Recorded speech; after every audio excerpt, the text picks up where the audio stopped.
En este segundo punto del desarrollo socioafectivo, vamos a abordar lo que denominamos la línea comprensiva B acerca de la construcción del yo. Cuando hablamos sobre el desarrollo socioafectivo, hemos descrito los distintos momentos de la evolución del vínculo. Además, vamos a complementar con algo tan necesario como es la comprensión sobre cómo se organiza el núcleo de la personalidad, que vamos a denominarlo como yo.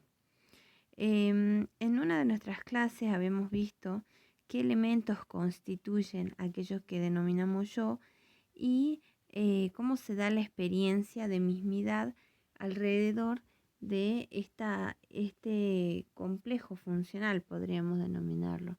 Existen muchas funciones que son atribuidas a esta instancia psíquica. El esquema corporal, la imagen corporal, el criterio de la realidad, la autoestima, el autoconcepto, etc.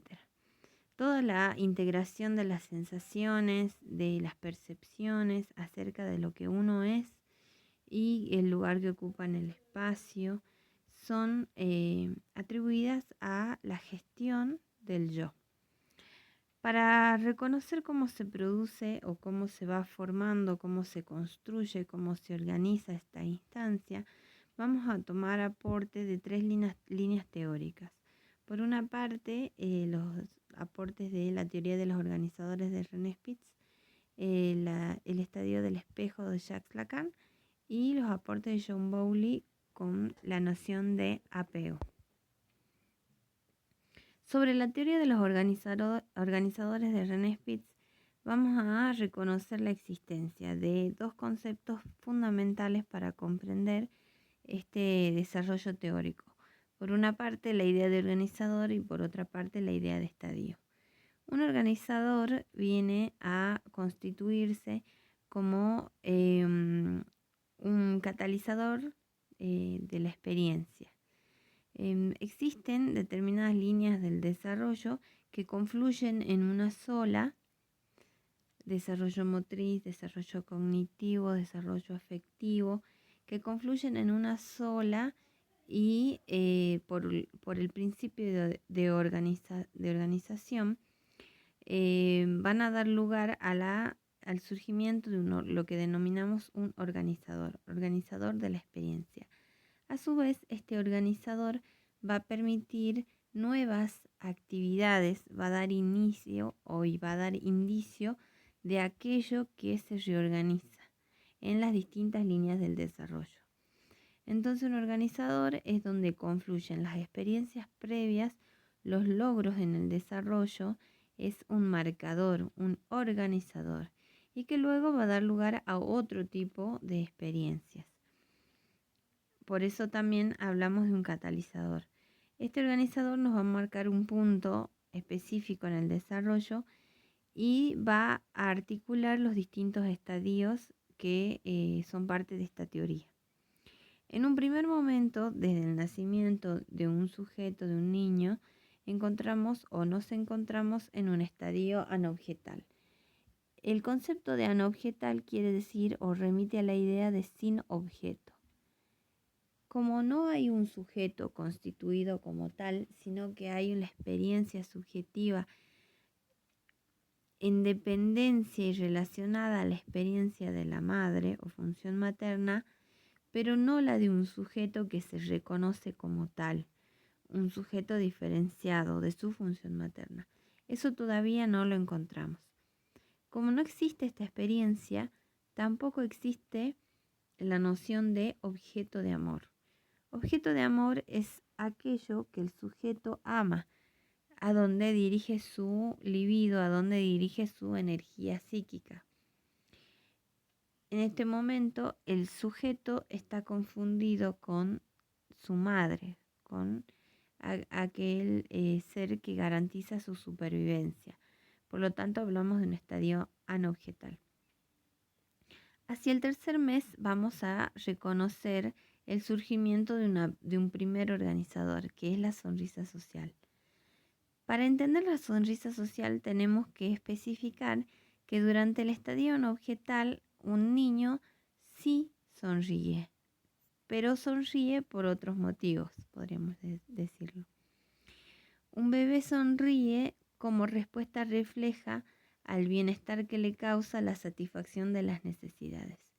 Cuando un bebé está satisfecho en cuanto a lo que es la alimentación, la temperatura, el vestido, cuando se le cambió recientemente el pañal y puede descansar tranquilo, es muy probable que se desarrolle de modo reflejo el surgimiento de lo que es la sonrisa gástrica.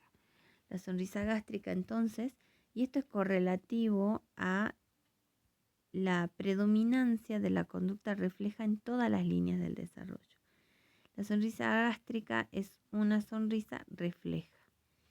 Cuando el sujeto va siendo cada vez más estimulado a la socialización, a la modificación de la conducta de los horarios de sueño, de la alimentación, a la convivencia con otros, a los estímulos que lo rodean, incluso sus sentidos se van agudizando, sus percepciones se van integrando. Es cuando surge la sonrisa social. La sonrisa social es el indicio de la conducta voluntaria, no de una conducta refleja. Nosotros habíamos situado entre los 4 y los 6 meses aproximadamente la pérdida de la conducta refleja y su sustitución por la conducta voluntaria. En uno de estos desarrollos encontramos entonces a la sonrisa social. ¿Cuándo reconocemos la sonrisa social? Cuando un sujeto observa un rostro humano de frente y reconoce la forma o gestalt T, que involucra los ojos, la nariz y la boca. Este indicio es un indicio que se repite en todo aquel que lo va cuidando y que se acerca a él por motivos distintos, la mayoría en este punto del desarrollo para la satisfacción de sus necesidades. Reconoce no un ser humano ni un sujeto completo en el otro, reconoce una señal. Esa señal es la forma que tiene el rostro de quienes lo cuidan, el rostro de los seres humanos.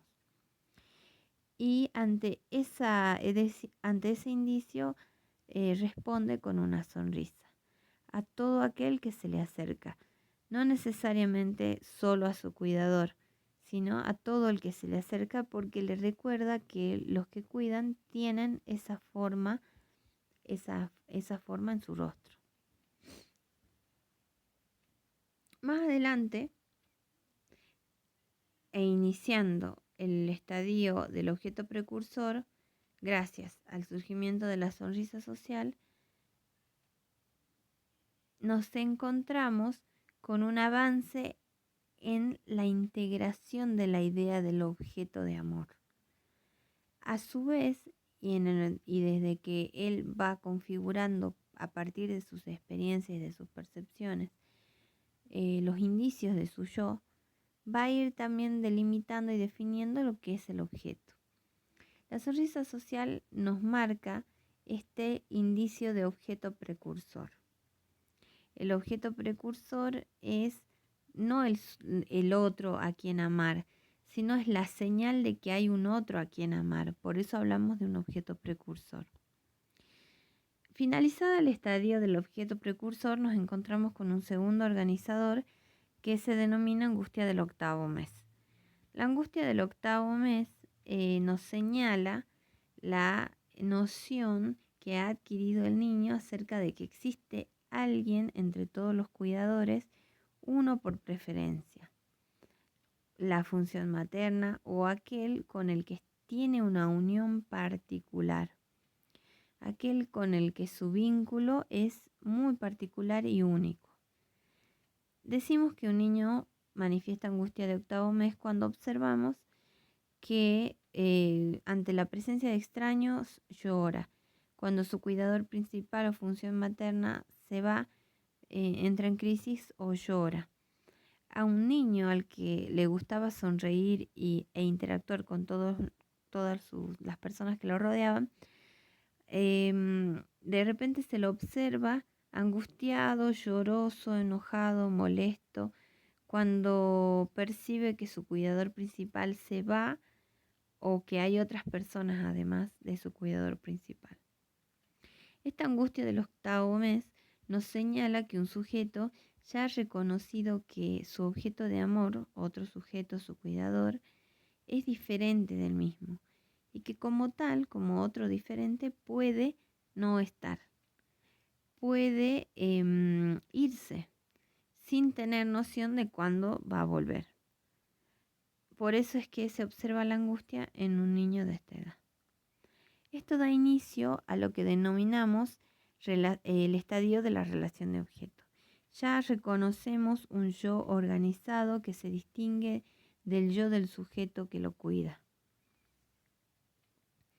En esta relación de objeto ya se observa las características propias que definen al vínculo con apego o de apego. Más adelante, cerca de los 12 hasta los 18 meses, señalan otros autores, encontramos otro organizador que vamos a denominar no, que el autor denomina como el no. El no es una marca, es un límite psicológico que contribuye a demarcar y a delimitar la experiencia. El niño percibe por el tono de voz, por los gestos, por los gestos en la cara del cuidador, por los gestos en las manos, que algo no anda bien, que algo no se puede o no se hace. Ese organizador va a limitar su experiencia de todo lo puedo y va a permitir que exista un tipo de frustración que el sujeto va a vivir y va a experimentar y va a integrar a ese yo incipiente. Es tan importante para el yo constituirse a partir del límite, a partir de la señalización de qué es lo que yo puedo hacer y qué es lo que no puedo hacer.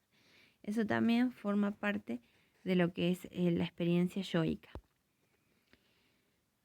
Tenemos un aporte básico acerca o teniendo en cuenta la teoría del apego de John Bowlby, acerca de los distintos tipos de apego existentes. El apego es lo que prima, es lo que prevalece, es lo que aparece en la relación vincular entre un sujeto y un objeto de amor. Pero este apego puede tener distintas características. Un apego saludable es un apego seguro, donde un niño sabe que su cuidador puede ausentarse, pero que luego va a volver y responde afectivamente a esa interacción. Un apego inseguro va a tener distintas cualidades o distintas características y puede constituirse como ambivalente, como evitativo, desorganizado, confuso.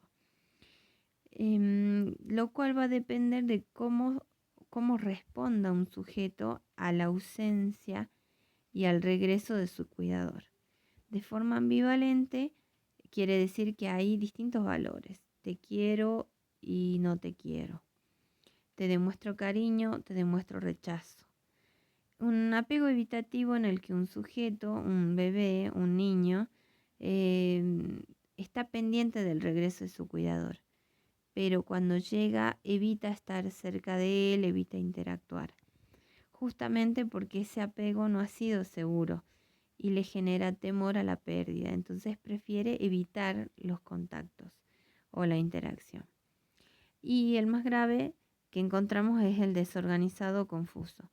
Cuando el sujeto responde de manera inadecuada,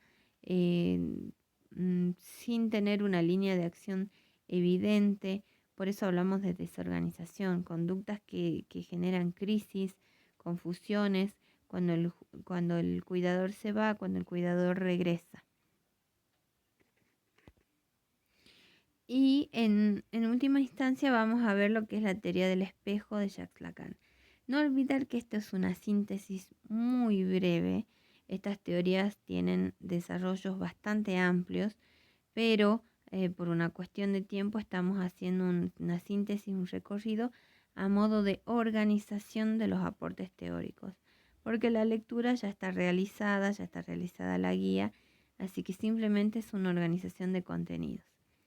Respecto de lo que es la teoría del espejo de Jacques Lacan o el estadio del espejo de Jacques Lacan, sabemos que, Jacques Lacan plantea que existen fenómenos que se configuran a través del juego con el espejo, en el que un sujeto va a llegar a aquello que reconocemos como identificación dual,